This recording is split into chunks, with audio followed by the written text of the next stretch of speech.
এটা মাদ্রাসার অনুষ্ঠান, আর 4-5 দিন আগে এরা মনে হয় এটা করিস, 4-5 দিন ধরে এটা করছে মাত্র। এই অনুষ্ঠানটা যেখানে ছিল কিছু কুচক্রি এবং কিছু নাদান অনুষ্ঠানটা বন্ধ করে দিয়েছে হরিপুর থানায়।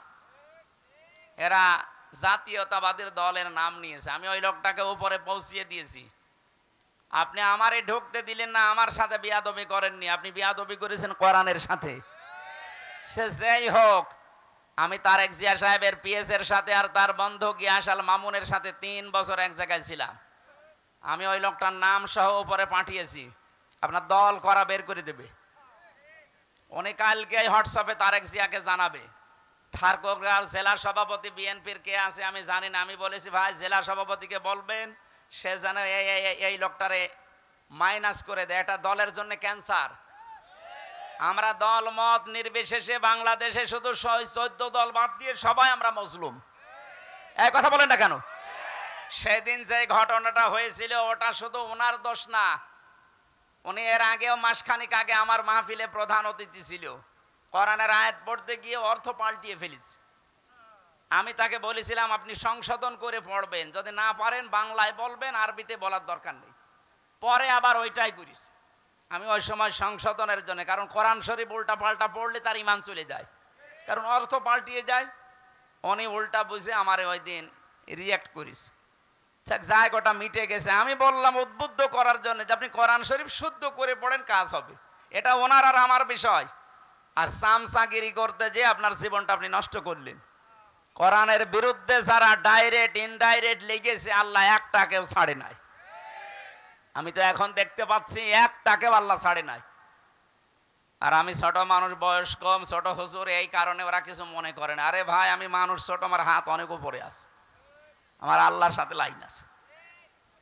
মুসাফির অবস্থায় আছি, মাজলুম অবস্থায় আছি, বর দোয়া করতে বাধ্য করবেন না। আপনি কোরআনের এই আলোচনাটা এতদিন ওদের সব কমপ্লিট বন্ধ করে দিলেন কোন কারণে? কোরআনের অনুষ্ঠানে যারা কোরআনের প্রচারে বাধা দেয়, কোরআন জানিয়েছে তারা যার সন্তান। আপনি কি আপনার জন্ম নষ্ট করে ফেললেন?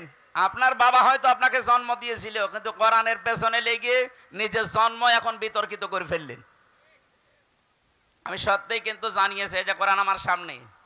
আমি অপু ভাইকে বলেছি তারেক জিয়া পিএস এর সাথে যে এইরকম একটা লোক সেদিন বক্তব্য দিয়েছে, এটা বিএনপির লোক না, এটা একটা ক্যান্সার। আমরা সবাই মজলুম ছিলাম ওই 14 দল বাদ দিয়ে, আমার ব্যক্তিগত কারণে না, কোরআনের কারণে আমি সংশোধনী দিয়েছিলাম। আপনি উল্টা দিকে নিয়ে গেলেন কোন কারণে? বলে আমারে পাগল বলা হয়েছে। আপনি পাগলই, আপনি পাগল না তো কি বলেন তো? আপনি যদি জ্ঞানী মানুষ হতেন, আমি একজন আলেম, শুধু বাংলাদেশ না বিশ্বের বহু দেশে কোরআনের দাওয়াত নিয়ে যাচ্ছি, আপনি সম্মানার্থে ওই দিন থেকে লজ্জা করে আরো শিখে আমাকে জানাতে পারতেন। আপনি উল্টা পাল্টা পড়ে কোরআনের অর্থ পাল্টিয়ে ফেললেন, নিজের ঈমানটাও নষ্ট করে ফেললেন। কি পড়ে কলিল্লাহুম্মা লিল্লাহ, কি আন্দাজে বলে? আল্লাহর কোরআন শরীফকে আপনাকে ইয়ারকি মারার জন্য দিয়েছে। আপনি পড়তে পারেন না, পড়বেন না। আপনি বাংলা শিক্ষিত মানুষ, বাংলায় বলেন, ইংরেজিতে বলেন, ওইটাই শিখ। আপনি আরবিতে পড়তে গিয়ে অক্ষর উচ্চারণ করতে পারেন না। শেষে আমি বসে আছি, আল্লাহ আমারে ধরবে না, যাই ও পড়তেছে তুই ঠিক করে দিলি নি। আমি আমার বাঁচার জন্য করেছিলাম, আপনি উল্টা দিকে নিয়ে কোরআনের পেছনে লাগলেন যে উনি যেন আসতে না পারে। কি হবে আপনার ওখানে না গেলে? আমার আল্লাহর জমিন কি সংকীর্ণ নাকি? বলেন। এদেশ থেকে যদি কথা বলতে নাও দেয়, আজহারির মতো আজহারি এখন সারা বিশ্বে কোরআন ছড়াচ্ছে। জালেমরা মনে করেছিল ওরে দেশ থেকে তাড়িয়ে দিলে মনে হয় বন্ধ হয়ে যাবে। আমি কয়েকদিন আগে সিঙ্গাপুর, মালয়েশিয়া, থাইল্যান্ডে ছিলাম। বিভিন্ন দেশে এখন মানুষ তাকে নিয়ে যাচ্ছে কোরআনের কথাগুলো শোনার জন্য। এক দরজা বন্ধ হয়ে গেলে 1000 দরজা আল্লাহ খুলে দেবে। হরিপুর বাংলাদেশে একটা থানা, এরকম 630টা থানা আছে। একটা থানা বন্ধ হলে আরো 500-629টা থানা বাংলাদেশে বাকি আছে। আর এ দেশও যদি নষ্ট হয়ে যায়, এ দেশের পরিবর্তে এখনো 257টা দেশ আছে পৃথিবীতে। আর সব চাইতে বড় দেশ আছে বাংলাদেশ। এর চাইতে আমেরিকা 59 ডবল। টের পাচ্ছেন? এরকম বাংলাদেশ 59টা চূড়া দিলে যত বড় হয়, এক আমেরিকা একই এত বড়। ওই দেশে যদি আমি এই যে কয়েকদিন আগে ভিসা পেয়ে গেছি, প্রসেসিং চলছে, যদি চলে যায় বলেন তো, আমার যদি 100 বছর হায়াত থাকে, তো এই দেশের মতো 59টা দেশ সারা জীবন কোরআন প্রচার করলে শেষ করা যাবে? আপনি বাধা দিয়ে নিজের কপালে আগুন লাগালেন। আমি আজ কয়েকদিন পরে দেখা হবে ঢাকাতেছে, আমি সব খুলে বলবো যে এই লোকটা একটা ক্যান্সার, একে যেন দলে রাখা না হয়। এ থাকলে বিএনপির আরো বদনাম হবে। মাদ্রাসার মাহফিলে 4-5 দিনে ওনারা ওইটা বাদ দেওয়ার কারণে কি একটা অ্যাকশন নিয়েছিল। আমার মনে হয় জালেম যারা পালিয়ে গেছে তারা ওই অ্যাকশন নিত না। মনে হচ্ছে যে মস্তানি করার আর জায়গা পাচ্ছে না, আমির হামজাকে নরম পেয়েছো। আমি তো মাজলুম মানুষ, এমনিতে জীবনটা শেষ করে দিয়েছে জালেমরা, আবার আপনি যন্ত্রণা দিলেন। আমার মন থেকে কোনো কথা যেন বের করাতে বাধ্য করবেন না, তাহলে কবুল হয়ে যাবে। আল্লাহ আমাদের বাঁচান, বলে না আমিন। আপনি নামাজ পড়েন, রোজা রাখেন, যাই করেন, হজ করে আসেন, আপনার হজ বাংলাদেশে আসেনি, জেদ্দার বিমানবন্দরে পড়ে আছে। সুতরাং এগুলো যারা করছেন এক্ষুনি জীবনকে পাল্টাবেন, নয়তো যত রকমের ভয় কিন্তু আল্লাহ আপনার ভেতরে দিয়ে দেবে। রাতের বেলা টয়লেটে যাবেন, তাও ভয়ে যেতে পারবেন না। আমি একবার নাটোর থেকে বাড়ি যাচ্ছিলাম, নাটোর পুলিশ গাড়ি থামিয়ে বলছে, হুজুর গাড়ির সামনে মুফতি আমির হামজা লেখা আছে, এই জন্য গাড়ি থামালাম। কেন? ফু দিয়ে দেন। কিসের ফু? ডিউটি করছিলাম, হঠাৎ দেখলাম এই তাল গাছের ভেতরে কি যেন নড়ে উঠল। না, এ ফু দিয়ে হবে না, আপনি হয়তো কারো অধিকার নষ্ট করছেন। আপনার দ্বারা কোনো মানুষের হক নষ্ট হচ্ছে। আপনার দ্বারা যে সম্পর্কগুলো ছিল, হয় আপনার ভাইয়ের নাই, বোনের নাই, ছেলে মেয়ের নাই, যে কোনো আত্মীয় স্বজনের সম্পর্ক হয়তো নষ্ট হয়ে গেছে। এই জন্য আল্লাহ আপনার ভেতরে ভয় তৈরি করে দিয়েছে। আমি শুধু পুলিশকে বলি না, সবাইকে বলছি, যার সাথে যার রক্তের সম্পর্ক আছে এটা কিন্তু নফল না, এটা ফরজ। বিশ্বনবী বলেন, আল্লাহ সব কিছু তৈরি করার পর এই যে রেহেম, যেটা রক্তের সম্পর্ক, আত্মীয়তা, এটা আল্লাহর পা চেপে ধরেছিল। ডাক দিয়ে বলে, মাবুদ তুমি আমার সম্পর্কে তো কিছু বললে না, সবার সম্পর্কে কম বেশি তুমি কিছু বললে, তে আমি কি আমার সম্পর্কে কিছু বলবা না? আল্লাহ পাক বলেন, শোনো, তোমার সাথে সম্পর্ক যারা ঠিক রাখবে আমি আল্লাহ তাদের সাথে সম্পর্ক ঠিক রাখবো। তোমার সাথে যারা সম্পর্ক ঠিক রাখবে না, যারা তোমার সাথে সম্পর্ক কাট করে দেবে, আমি আল্লাহ তাদের সাথে সম্পর্ক নষ্ট করে ফেলবো। বলেন নাউজুবিল্লাহ। কত বড় বিষয় দেখেছেন? অথচ দেখতে মনে হয় আকাশ থেকে কেবল জিবরাইলের ভাই পালিয়ে এসেছে, অথচ নিজের আপন বোনের বাড়ি যায় না। এক কথা বলছে না কেন? আরে সম্পর্কগুলো নষ্ট করার পেছনে ভূমিকা পালন করে ওর বউ। কি বলেন? ওর বউকে পানি পোড়া খাওয়ায় ওর বউর মা আর ওর বড় বোন। ওখান থেকে শুধু ঔষধ দেয়। আর কতদিন একা একা থাকবে এইভাবে? আলাদা হয়ে যা, তোর ননদ দেবরে সব শেষ করে ফেললো, আলাদা হয়ে যা, আরামে খেতে পারবি। এরকম ক্রমন্তনা দেওয়ার মতো মানুষ দেশে নেই। হাজারো বউ এই মন ছোট হওয়ার কারণে আজ হাজারো পুরুষ মানুষ মা বাবাকে আলাদা করে দিচ্ছে, অথবা শেষ পর্যন্ত বৃদ্ধাশ্রমে রেখে আসছে। এই যে পাশের জেলা নীলফামারী, এখানে কিশোরগঞ্জে সেদিন গিয়েছিলাম বৃদ্ধাশ্রম দেখার জন্য। দেখি এই পাশে 20 জন, এই পাশে 20 জন নারী আর পুরুষ, মা আর বাবা বসে আছে। ওদের চোখের দিকে তাকালেই মনে হচ্ছে ওরা সন্তানের জন্য বরদোয়া করছে, অথচ ওদেরও আমার মতো ছেলে মেয়ে আছে। না, ঠিক করছেন না আপনি। সম্মানিত মা বোন যারা এসেছেন পুত্রবধূ হয়ে, আজ যা করছেন 20 বছর পরে ওইটাই আপনাকে ফেরত দেওয়া হবে। বলেন? আপনি নিজের মা বাবা, আত্মীয় স্বজন, চাচা খালু মামা আসলে তো পাগল হয়ে যান, আর শ্বশুরের কুলের কেউ আসলে, স্বামীর ভাই, স্বামীর বোন, কেউ আত্মীয় স্বজন আসলে আপনার মন পাওয়া যায় না, মুখ মনে হয় পেঁচা ধরিস। এরকম ছোট মনের বউ দেশে নেই। কার কার বউর এরকম মন ছোট? হাত তোলেন তো। আরে ভাই, ক্যামেরা আমার দিকে, হাত তোলেন, অসুবিধা নেই, তোলেন। হ্যাঁ, 2 হাত তুলিস আবার। না, আমি হাসির খোরাকি দেয়নি, ওই যে মহিলারা বসে আছে। সম্মানিত মা বোনেরা, শুধু নামাজ পড়ে রোজা রেখে কালো বোরকা পরে আপনি জীবনেও জান্নাত যেতে পারবেন না। নেককার হওয়ার জন্য চারটা কথা আপনাকে মাস্ট বি মানায় লাগবে। কয়টা?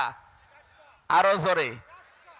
এক নম্বরে ইদা নাজারা ইলাইহা সাররাতুহু, তিরমিজি শরীফের হাদিস। নবীজি বলেন, যখন তোমার স্বামী তোমার দিকে তাকাবে বাইরে থেকে এসে, যে কোনো ভাবে স্বামীকে আনন্দ দেবে, এইরকম মহিলা আজ দেশে নেই। এই জন্যই অধিকাংশ স্বামী আমরা এখন পরকীয়া প্রেম করি। ওই দেখেন বলছে ঠিক। এই এলাকায় তো সব চলছে মনে হচ্ছে, হ্যাঁ? শরীর চলে না। সম্মানিত মা বোনেরা, আমি আপনাদেরকে ভালোবাসি, এই জন্য আপনারা যেই যেই জায়গায় ভুল করছেন ওইগুলো ধরিয়ে দিচ্ছি। আজ হাজারো স্বামী পরকীয়া প্রেমে লিপ্ত, খালি আপনার এই রেসপন্স পায় না এই কারণে। আপনি মন থেকে বলেন তো, যার পেছনে আপনি ঘোরেন ওর ভেতরে যা আছে আপনার বর ভেতরে তাই নেই, নাকি ওর ভেতরে জিনিসপত্র বেশি আছে? তো কোন কারণে আপনি ওখানে যান? এই কারণে স্ত্রীর কাছ থেকে আদর ভালোবাসা রেসপন্স পাওয়া যায় না। কথা বলেন না কেন? আমি আশা করছি মায়েরা উদার হবেন। 2 নম্বরে ওয়াইদা গাবা আনহা হাফিজাতুহু, স্বামী যখন বাইরে থাকবে, সে শহর হোক আর গ্রাম হোক, স্বামী যখন বাড়ি থেকে বাইরে চলে যাবে কর্মজীবনের জন্যে, নেককার স্ত্রীর গুণাবলী হচ্ছে নিজের স্বামীর সম্পদ, সন্তান, নিজের ইজ্জত, আবরু, সম্ভ্রম, এগুলো নিজে যেন হেফাজত করে রাখে। ফাতেমাতুজ জাহরা রাদিয়াল্লাহু তাআলা আনহার আগে একজন কাঠুরিয়ার স্ত্রী জান্নাতে যাবে। হযরতে ফাতেমা যে উঠের উপরে চড়ে জান্নাতে যাবে, ওই উঠের দড়ি ধরে নিয়ে যাবে আগে, কারণ উঠ তো একা একা চলে না, দড়ি ধরে নিয়ে যাওয়া লাগে। ফাতেমা তো বসে আছে উঠের পিঠের উপরে, দড়ি ধরে যেই মহিলা জান্নাতে সর্বপ্রথম প্রবেশ করবে তার নাম জামিলা। এই মেয়েটার জীবনে আমি কয়েকটা কাজ পেয়েছি। তার 1 নম্বরে, সে তার স্বামীর হুকুম ছাড়া নিজের বাইরে কোনোদিন যায়নি। সুবহানাল্লাহ বলতে পারেন না? এরকম মহিলা তো এখন ঘরে ঘরে নেই। স্বামী বাইরে যেতে দেরিও মনে হচ্ছে দিন পেয়েছে। কত রকমের উল্টা পাল্টা কথা চালাচ্ছে মোবাইলে, বিভিন্ন লাইনে। কত মানুষকে বাড়িতে নিয়ে এসে প্রেম নিবেদন করছে, বলেন নাউজুবিল্লাহ। দেবর সম্পর্কে গ্রাম অঞ্চলে এই আমলটা নেই। দেবর সম্পর্কে খুব হুঁশিয়ার থাকা লাগবে। বাইরের মানুষের চাইতে দেবরের দ্বারা ক্ষতি হওয়ার সম্ভাবনা বেশি। বলেন না কেন? সাহাবী প্রশ্ন করলেন, হে নবী, দেবর আর দোলা ভাই এই দুইটা সম্পর্কে আপনি কি বলেন? বিশ্বনবী বললেন, দেবর হচ্ছে মরণের মতো। মরণকে মানুষ যেভাবে ভয় পায়, মেয়েরা যেন দেবরকে ওইভাবে ভয় পায়। অথচ আজ অনেকে সহজ করতে করতে, উদারতা দেখাতে দেখাতে নিজের দেবরকে বলে এটা আমার ছোট ভাই। এমন ভাবে চলতেছে। আরে ভাই, আপনার ছোট আপন ভাই, জীবনে আপনি আপন ভাইয়ের সাথে বিয়ে করতে পারবেন? কথা বলেন। দেবরের সাথে কি করে ছোট ভাই হইল? ইয়ার কি মারা জায়গা পান না ইসলামের নিয়ম নিয়ে? এটা আল্লাহর বিধান। দেবর যদি ছোট ভাই হবে, নিজের আপন ছোট ভাইয়ের সাথে যেমন বিয়ে করা কখনো সম্ভব না, অথচ দেবরের সাথে আমরা দেখি 2 সন্তানের মা পালিয়ে গেছে। তার মানে এটা শয়তানি। আশা করছি এই বিষয়টা খুব সেনসিটিভ। কখন কোন অঘটন দুর্ঘটনা ঘটে যায়, শেষে আর কিন্তু উঠে আসবে না। দেবর সম্পর্কে সবচাইতে বেশি সচেতন থাকা লাগবে। 3 নাম্বারটাই বলার জন্য আমি হাদিসটা পড়েছি। বিশ্বনবী বলেন, ওয়া তুইনু আলা দীনি যাওজাতিহা, তোমার স্বামীকে দ্বীনের পথে চলার জন্য উদ্বুদ্ধ করবা, সাহায্য করবা, পেছন দরজা দিয়ে তাকে ঠেলা দিবা। তোমার স্বামী যদি মানবতার পক্ষে কাজ করে, দিন প্রসারে, দিন কায়েমের জন্য যদি বাইরে থাকে, তাকে সময় দেওয়ার জন্য উদ্বুদ্ধ করবা, তাকে সময় দেওয়ার জন্য সাহায্য করবা, বারবার বাধা দিয়ে তার কাজের গতি মন্থর করে দিবা না। অথচ হাজারো স্ত্রীর কারণে স্বামী মানবতার জন্য, ইসলামের জন্য কাজ ঠিক মতো করতে পারে না। কথা বলেন না কেন? 4 নাম্বারটা বড় কঠিন বিষয়। আল্লাহর নবী জানিয়েছেন এই পৃথিবীতে স্বামী যেটা পছন্দ করে ওটা যদি জায়েজ হয়, নেককার স্ত্রী হলে মাস্ট বি, জীবন চলে গেলে ওইটা পছন্দ করা লাগবে। আমি নিজে স্বামী, যত স্বামী এখানে বসে আছি সবার পক্ষ থেকে আমি বলছি, মেয়েরা এসেছে না, সম্মানিত মা বোনেরা, আপনাদেরকে বলছি আমি নিজে স্বামী হিসাবে সব স্বামীর পক্ষ থেকে, আমি নিজে সহ যত স্বামী আমরা এখানে বসে আছি, প্রতিটি স্বামী মন থেকে চাই বিয়ের পরে যেন আমার মা বাবা আমার সাথে থাকে। আমি খেয়ে থাকি না খেয়ে থাকি আমার সাথে থাকবে। কথা বলেন ঠিক কিনা? 100 জনের 95টা পরিবারে আজ বউরা এটা চায় না, নাকি বেশি বলে ফেললাম? আমার কুষ্টিয়ার এক চেয়ারম্যান সাবেক, উনি খুলনায় গেছে কাজকর্ম করার পরে রাত 10:30টায় গেছে ছেলের বাড়িতে। কলিং বেল টিপ দেওয়ার পরে ছেলে এসেছে, ডাক দিয়ে বলে, আব্বা তুমি এত রাতে? বলে কাজে এসেছিলাম, যেতে পারি নাই, চলে আসলাম। ঠিক আছে। বাড়ির ভেতরে নিয়ে স্ত্রীকে বলছে, কই আমার বাবা এসেছে, রান্না করো। স্ত্রী বলছে, না আমি সেই সন্ধ্যা থেকে পর্যন্ত সিরিয়াল দেখলাম, আমি ক্লান্ত, তোমার বাবা তুমি রান্না করে খাওয়াও। মুখে মুখে দু এক কথায় তর্কাতর্কি যেই করেছে, বাবা কিন্তু সব শুনে ফেলেছে।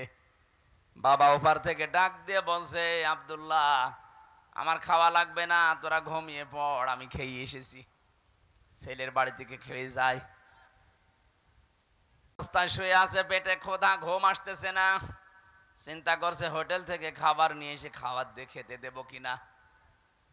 কিন্তু এখন যদি নিয়ে আসি তাহলে খারাপ ধারণা করবে। কিছুক্ষণ পরে রাত 11টা 11:30 বাজে, কে যেন কলিং বেল টিপ দিয়েছে, বাইরে যেয়ে দেখে ওর শালা ছোটটা ডাক দিয়ে বলছে, দোলা ভাই আজকে আর বাড়ি যেতে পারিনি, চলে আসলাম। আসো তোমার দিয়ে খেলা শুরু হবে। এবার ডাক দিচ্ছে, ওঠো, কেন তোমার ভাই এসেছে ছোটটা? হ্যাঁ উঠিস, রান্না বাড়া কমপ্লিট করো। স্বামী চিন্তা করছে আমার বাবাও তো না খেয়ে আছে, একটু ডাক দেই।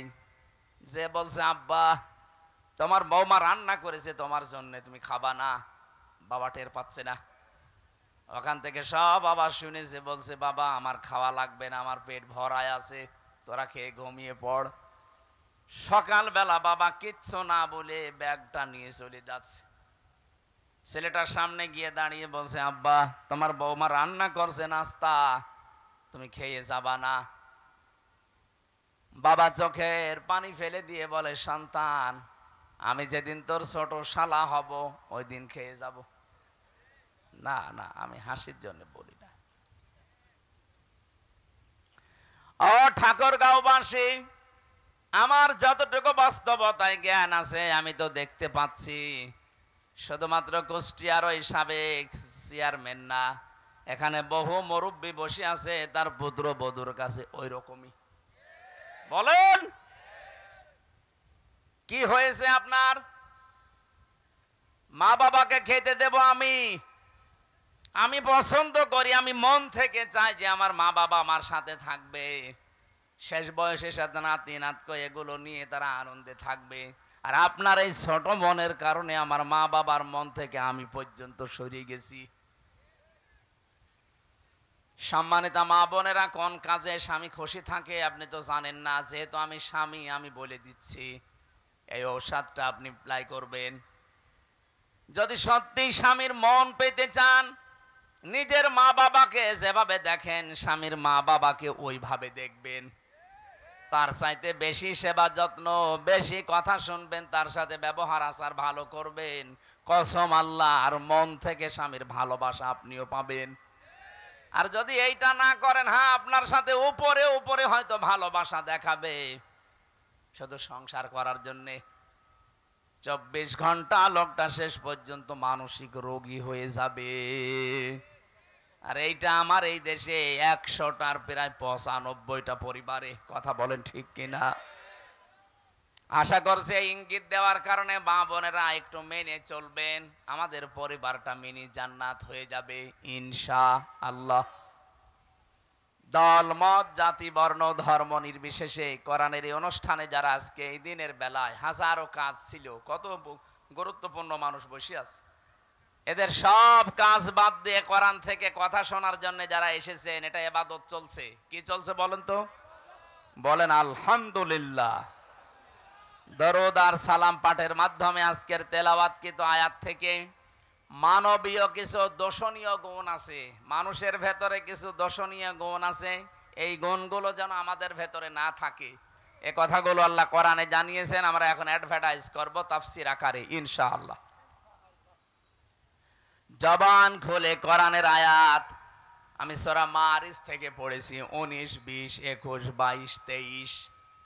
এই রুকু থেকে আমরা যতদূর পারি তাফসীর আকারে কথা বলতে চাই। আউযু বিল্লাহি মিনাশ শাইতানির রাজিম।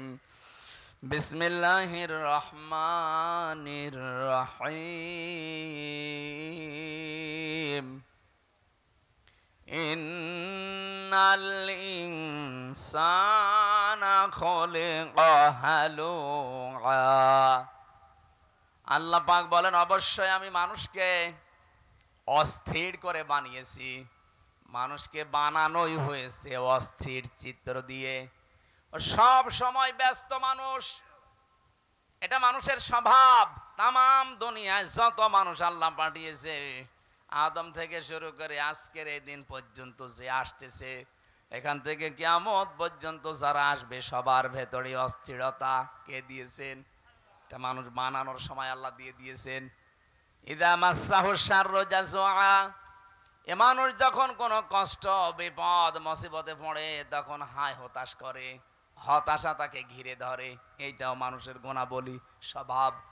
ওয়াইদা মাসসাহুল খায়রু মানুআ। মানুষ যখন কোনো কল্যাণ পায়, নিয়ামত পায়, ভালো কিছু পেয়ে যায়, ওই মানুষ তখন আমি আল্লাহকে ভুলে, আমার নিয়ামতকে ভুলে যায়, তখন কৃপণ হয়ে যায়। ঝড় ঝাপটা যখন আসে তখন আমার কথা ছাড়া কারো কথা ওর মনে থাকে না। যখন ঝড় থেমে যায়, যখন জলোচ্ছ্বাস থেমে যায়, এই মানুষগুলো নির্দ্বিধায় আমি আল্লাহকে ভুলে বিভিন্ন সৃষ্টির প্রশংসায় রত হয়ে যায়। এটা মানুষের স্বভাব। তার মানে এখান থেকে 3টা নিন্দনীয় গুণ আল্লাহ আমাদেরকে বর্ণনা দিলেন। 1 নম্বরে মানুষ অস্থির, সব সময় ব্যস্ত। 2 নম্বরে কোনো বিপদ আপদ মুসিবতে পড়লে মানুষ হায় হতাশ করে, হতাশা নিরাশা তাকে ঘিরে ধরে। 3 নম্বরে কোনো নিয়ামত যদি পায়, কল্যাণ কিছু পেলে মানুষ কৃপণ হয়ে যায়। এই স্বভাবগুলো মানুষের কার? আমাদের ভেতরে নেই? এখানে মানুষ পদ পাচ্ছে যারা বিবেচিত, যার নাম মানুষ, তার ভেতরে এই গুণাবলীগুলো আছে। আল্লাহ বলেন আছে, মাস্ট বি। ইন্না দিয়েছেন, ইন্নাল ইনসানা খুলিকা হালুআ। অবশ্যই, তার মানে আছে। আল্লাহ এগুলো বলতে বলতে এবার হঠাৎ করে আলোচনার ধরন পাল্টিয়ে ফেলেছেন। আল্লাহ পাক এবার ডাক দিয়েছেন, ইল্লাল মুসাল্লিন।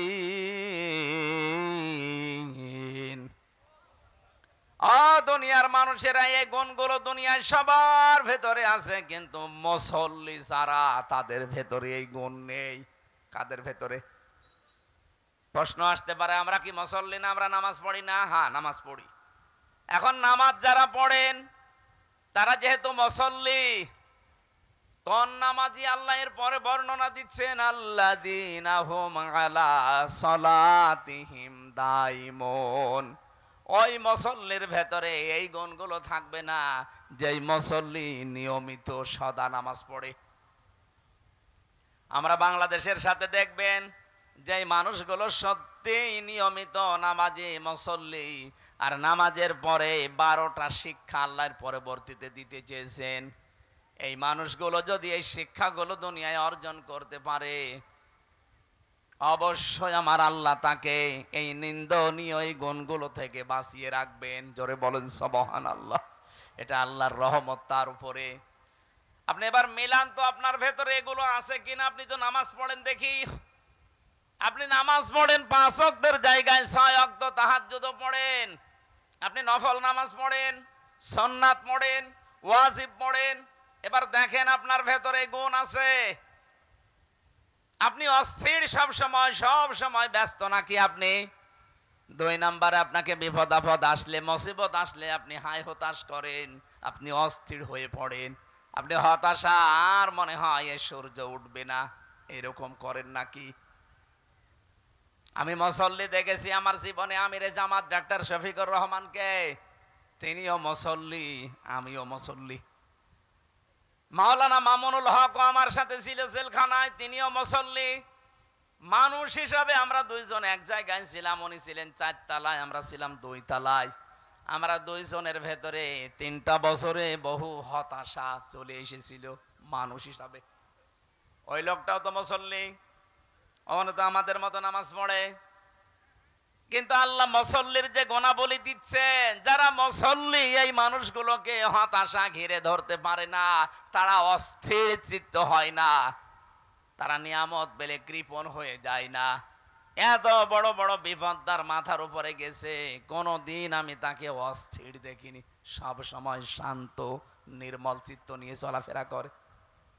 থোড়াই কি আর কিছু মনেই করছে না, ছেলে সেল খাটতেছে, বউ অসুস্থ হয়ে পড়ে আছে, দলীয় নেতা কর্মীগুলো পালিয়ে পালিয়ে বেড়াচ্ছে, 1 দিন 2 দিন না, 15 বছর। হতাশা তো ঘিরে ধরা দরকার তাকে, অথচ তার মুসল্লি হওয়া এমন পর্যায়ে পৌঁছিয়েছে, কোনো হতাশা চেহারার ভেতরে নেই, মনে হচ্ছে আমার চাইতেও বেশি স্বাভাবিক। আমাকে আরো মাঝে মাঝে আরো টিপস দিত, কিসের হতাশা কাজ করে। মুসল্লিদের ভেতরে তো হতাশা আসার কথা না। দুনিয়া সব যদি একদিকে হয়ে যায়, আমি যেহেতু মুসল্লি, আল্লাহ পাক এই গুণ আমাকে দিয়েছে, আমি মুসল্লি, আমার ভেতরে হতাশা আসতে পারবে না। আরে ভাই, দুনিয়া তো দুনিয়ায়, এটা ধোকার জায়গা। আমাল হায়াতুদ দুনিয়া ইল্লা মাতাউল গুরুর। এই পৃথিবীর জমিনটা ধোকা, আসল জীবন তো ওইটা যাকে আল্লাহ জাহান্নাম থেকে বাঁচিয়ে জান্নাত দিয়ে দিয়েছে। উনি আমাকে জেলখানায় বলেছিলেন, হামজা, দিনের পথে চলতে গিয়ে সারা পৃথিবীর মানুষকে আমি দিনের কথা বলি, দিনের কথা ছড়াই, আমার কথা শুনে শুনে মানুষ দিনের পথ পেয়ে জান্নাতে চলে গেল। আমি যদি জান্নাতি হতে না পারি, তা আমার জীবন ব্যর্থ। কোরআনে কারিমে আল্লাহ আমাদেরকে সতর্ক করছেন, ফামাঙ্গে সুহসিহা আনিন নার ওয়া উদখিলাল জান্নাতা ফাকাদ ফাজ। মানুষের জীবন তো সফল ওই লোকটা যাকে আল্লাহ জাহান্নামের কাজগুলো আস্তে আস্তে ছেড়ে দেওয়ার তৌফিক দেয়, আর জান্নাতের কাজগুলো আস্তে আস্তে করার তৌফিক দান করে। আপনার জীবন সফল হবে তখন যখন আপনি বেশি দিন ক্ষমতায় থাকতে পারবেন। হ্যাঁ, কথা জবাব দেন না কেন? আপনার জীবন সফল তখন যখন পুরা ঠাকুরগাঁও আপনার নামে লিখে দেওয়া হবে। বলুন, আপনার জীবন সফল তখন যখন 2000 বছর আপনি হায়াত পেয়েছেন। না, বিশ্ব নবীর মতো এত বড় মহান মানব, তিনি বেশি দিন দুনিয়ায় বাঁচেননি, মাত্র কয়েকদিন বেঁচেছিলেন দুনিয়ায়, 63 বছর। অথচ 63 বছরের ভেতরে তিনি এমন এমন কাজে আঞ্জাম দিয়েছে, শুধু 63 বছর না, কিয়ামত পর্যন্ত তার জীবনী আলোচনা চলবে, কুল কিনারা শেষ হবে না। আর আমাদের এক একজনের বয়স 74 বছর, কারো 76 বছর, কারো 84 বছর, কারো 99 বছর। মরে যাওয়ার সঙ্গে সঙ্গে মানুষ লানত দেয়। এমন জীবন আপনি কেন গঠন করেন? ফামা বাকাত আলাইহিমুস সামাউ ওয়াল আরদু ওয়া মা কানু মুনজারিন। আল্লাহ পাক বলেন, এমন মানুষ দুনিয়া থেকে বিদায় নেয়, ওর জন্য আকাশেও কেউ কাঁদে না, জমিনেও কেউ আফসোস করে না, ওকে সময়ও দেওয়া হয় না। এই যে অমাকানো মুনজারিন, ওর জীবনে একটু সময় পাবে, সে সময়ও সে পায় না। আমি কিছু মানুষের জীবনী আয়াতের সাথে সূরা দোকানের 29 নম্বর আয়াত মিলিয়েছি। এমন এমন মানুষ বিদায় নিয়ে চলে যাচ্ছে। কয়েকদিন আগে যে অগ্নিকন্যা চলে গেল, আপনি বাংলাদেশে একটা মানুষকে দেখান যে মন থেকে তার জন্য কেঁদেছে, দেখান।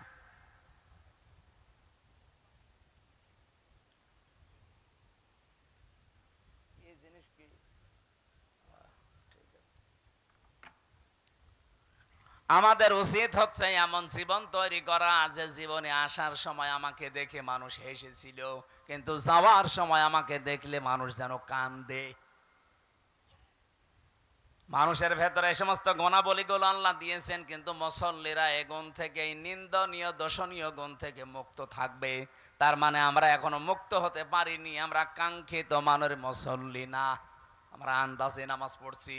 আজকে থেকে সিদ্ধান্ত নেন, আপনার নামাজ এমন কায়দা শুরু হবে। হ্যাঁ, কয়েকটা পদ্ধতি আছে। আপনি এখন থেকে মাঝে মাঝে একটু লম্বা সেজদা দেবেন। এই 1.5 মিনিট 2 মিনিট 5 মিনিট না, আধা ঘন্টা 1 ঘন্টা যদি সময় পান, 1-1.5 ঘন্টা একটা সেজদায় কাটিয়ে দেন। দেখেন পৃথিবীর ভেতরে আপনার সম্মান আল্লাহ আস্তে আস্তে বাড়াতে থাকবে। কারণ সেজদায় মানুষ যখন চলে যায়, ওই মানুষটা একেবারে আল্লাহর কুদরতি পায়ের কাছে চলে যায়। বলেন সুবহানাল্লাহ। কোরআনে কারিম জানিয়েছে মানুষকে আল্লাহর কাছে যেতে চায়, ওয়াসজুদ ওয়াকতারিব।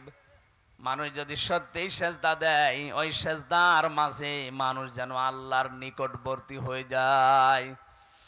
মানুষ এই যে ধনুক মারে, তীর ধনুক, ধনুক মারার সঙ্গে সঙ্গে দুইটা মাথা যেমন এক হয়ে যায়, মানুষ যখন সত্যিকারের সেজদায় যায়, ওই মানুষটা আল্লাহর একেবারে কাছে চলে যায়।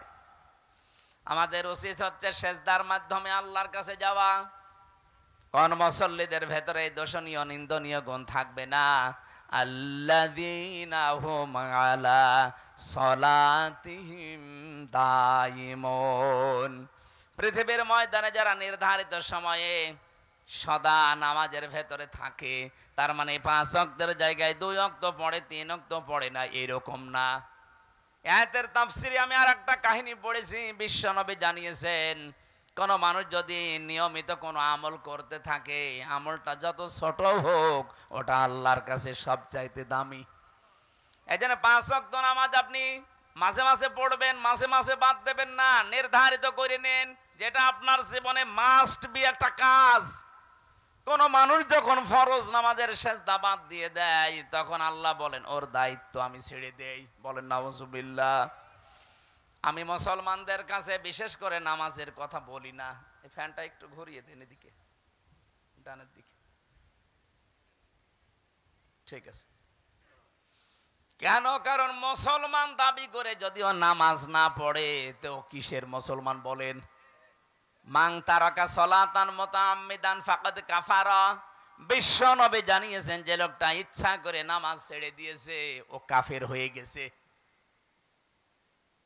এজন্য আমরা মুসলিম, আমরা যদি এখন কাফেরদের মতো নামাজের ওয়াজ করা লাগে, তাহলে আমরা কি কাফের না মুসলমান? সুতরাং আমরা যেন মুসলমান দাবি যারা করি, নামাজটা বাদ না দেয়। হ্যাঁ, আপনি সুন্নত নফল ওয়াজিব পড়তে পারছেন না, পরে পড়ে নেবেন, কিন্তু ফরজ নামাজ যেখানে যে অবস্থায় থাকেন, ওযু থাকলে ওযু করে পড়েন, ওযু না থাকলে ওযু করার দরকার নেই। যদি সিস্টেম না থাকে যে ওযু করার জায়গা এখানে নেই, তায়াম্মুম করারও জায়গা নেই, বিনা ওযুতে বিনা তায়াম্মুমে আপনি আন্দাজে নামাজ পড়বেন। যদি মনে হয় যে কোন দিকে পশ্চিম জানি না, দরকার নেই পশ্চিম ঠিক করা। কোন দিকে কাবা শরীফ জানি না, কিছু লাগবে না, যেই দিকে মুখ আছে ওই দিকে আপনাকে নামাজ পড়া লাগবে। কারণ আপনার মনটা আল্লাহ চাই। কি চাই? বলেন বলেন। আজকে থেকে সিদ্ধান্ত নিয়ে বাড়ি যাবেন যে আমি মুসল্লি হতে চাই।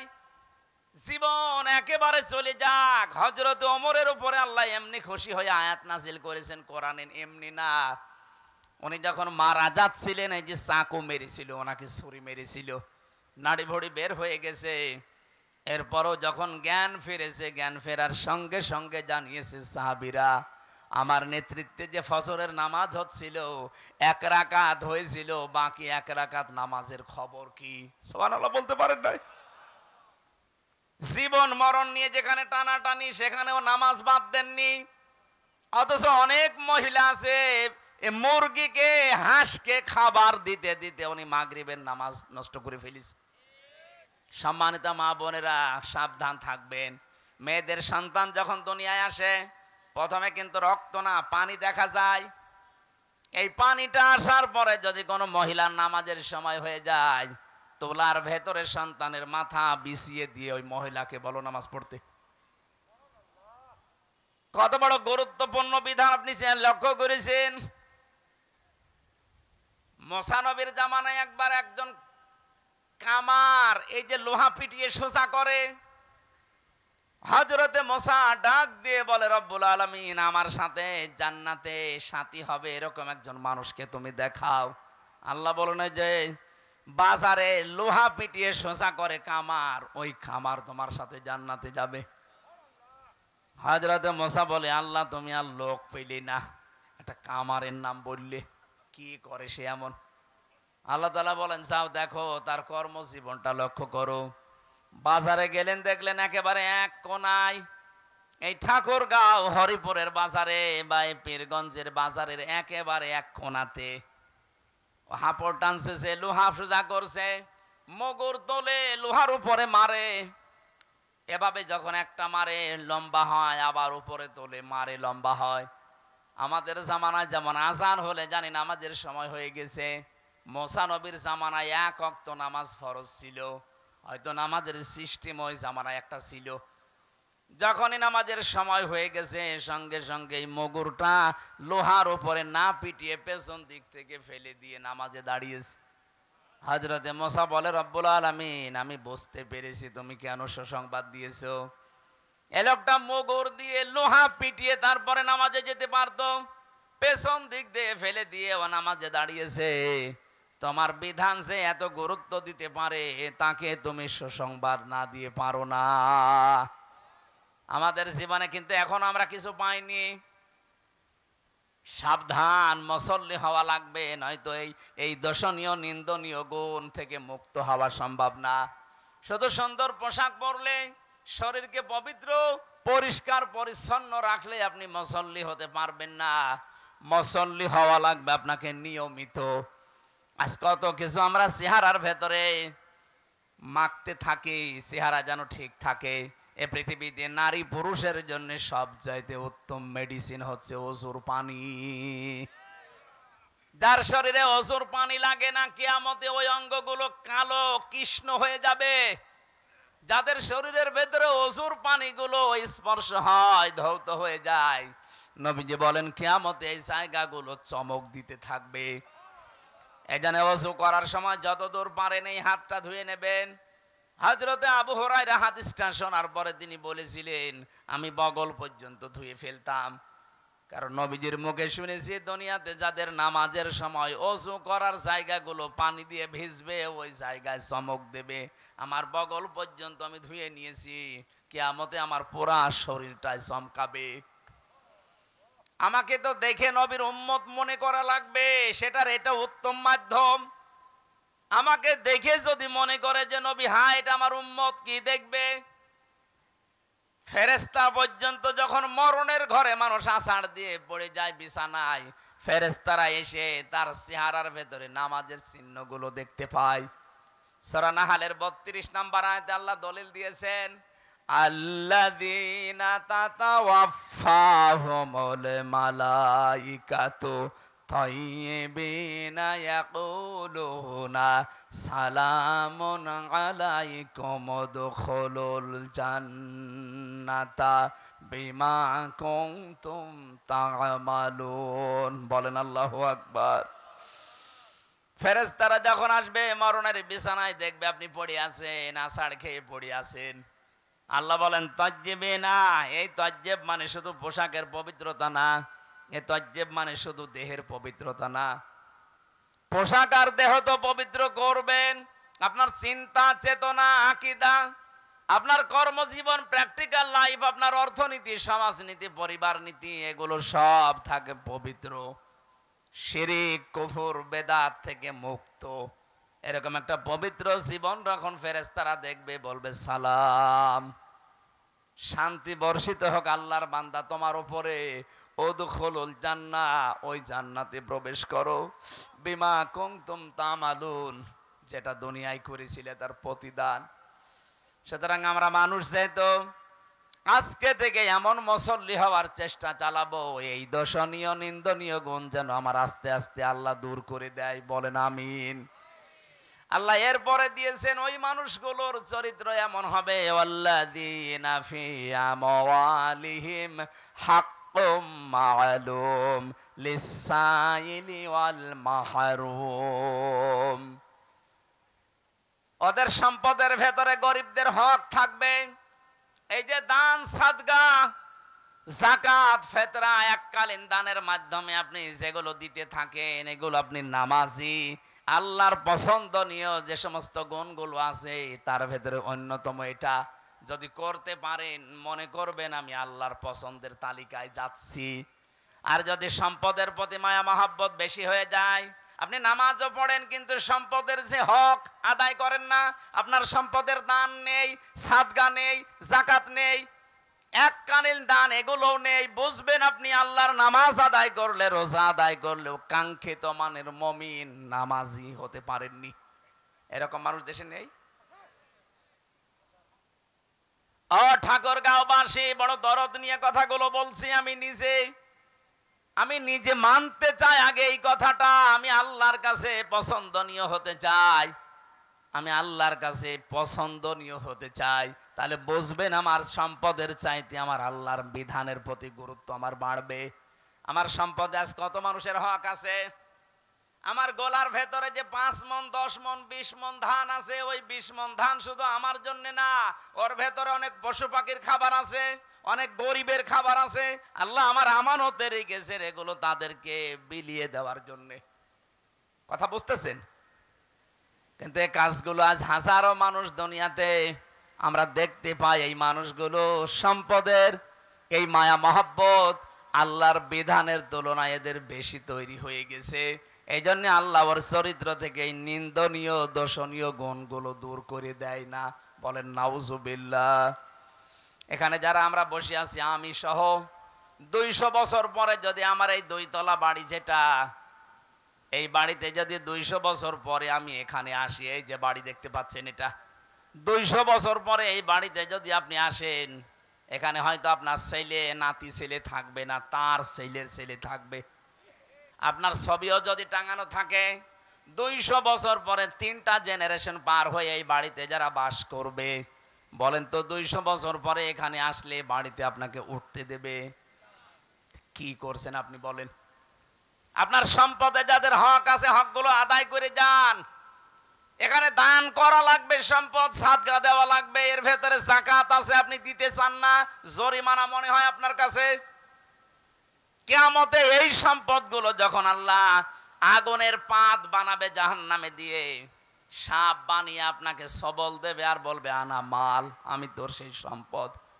আগে থেকে সতর্ক করছেন পরীক্ষা নেওয়ার আগে। আমরা যারা এখানে পরীক্ষা দেই, এই পরীক্ষার্থী যারা, যেদিন পরীক্ষা শুরু হবে ওই দিন পর্যন্ত প্রশ্নপত্র দেয় না, যখন শুরু হবে তখন দেয়। অথচ আল্লাহ কত আগে আমাদের কাছে প্রশ্নপত্র পাঠিয়ে দিলেন। এরপরেও যদি কেউ ফেল করেন, কিয়ামতে এসে কপাল পোড়া। কথা বলেন না কেন? আল্লাহ আমাদের জীবন এরকম নষ্ট যেন না হয়ে যায়। বলেন আমিন। এই ভেতরে ভেতরে কারা এরা? এটাকে মাদ্রাসার মাহফিল? সম্মানিত ভাইরা, আমি জানতাম না, তো মনেও নেই।